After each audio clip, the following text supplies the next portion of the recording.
They realized that if we take away Africans from practice and move them to theory, we will be creating a labor force for ourselves. So they brought a school system which did not promote thinking, but promoted remembering. Say that again. They brought a school system which did not promote thinking, but promoted remembering for the sake of creating good employees who don't think but can remember. Okay? Right. So they brought a school system where you learnt useless things. Homo habilis. Who was Shaka's mother? What is the longest river in Africa? Yeah. Tell me, what is the use of that rubbish? Okay? So you went into school and you were studying how many times Muslims pray per day. Yeah. You wake up at night to study how many times Muslims pray per day. So you memorize photosynthesis. You memorize how many teeth a dog has. You memorize everything. And at the end of the day, what did they produce? They produced someone who was a container of useless knowledge. A container of useless knowledge. Right. That is why today we have doctors who have been independent for 55 years. Have you heard that there are vaccines being made by Zambian doctors? So you walk out of medical school as someone who knows when to give Panadol, how to take temperature.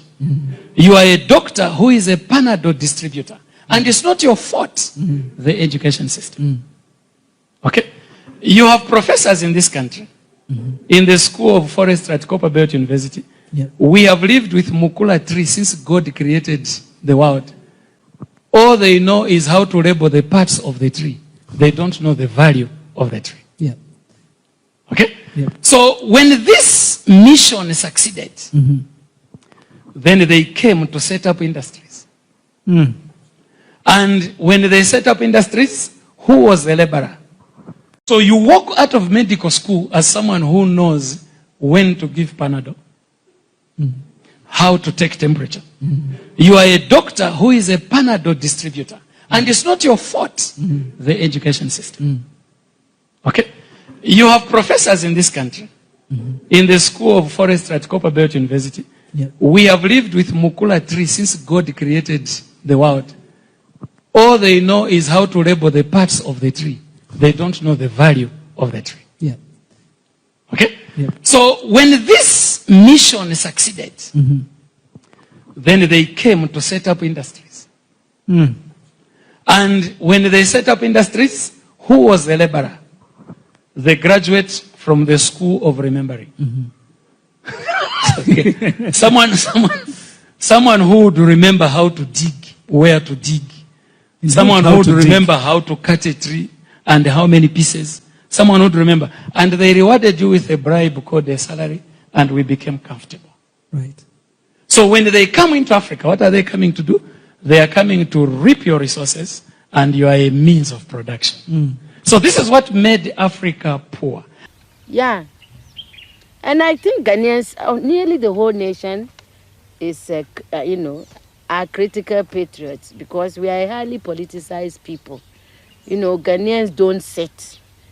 People discuss, they talk, I mean, all over. We've always been like this, and I suspect we'll be like this.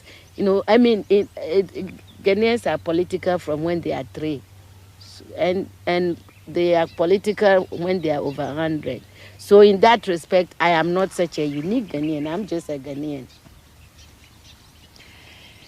You didn't mind being a member of a military government? I won't answer. The thing is that, as far as I'm concerned, since we met you people 500 years ago, look at us. We've given everything. You are still taking. It's true. I mean, where will the whole Western world be without Africa? Our cocoa, our timber, our gold, our diamonds, our platinum, our whatever. Everything you are is us. I am not saying it, it's a fact. And in return for all of this, what have we got? Nothing. Anti-personnel indoctrination against ourselves. If you go and cook your horrible diseases like AIDS, you say it is us. You brought us tuberculosis. We didn't have this big cough until white people came here. In exchange for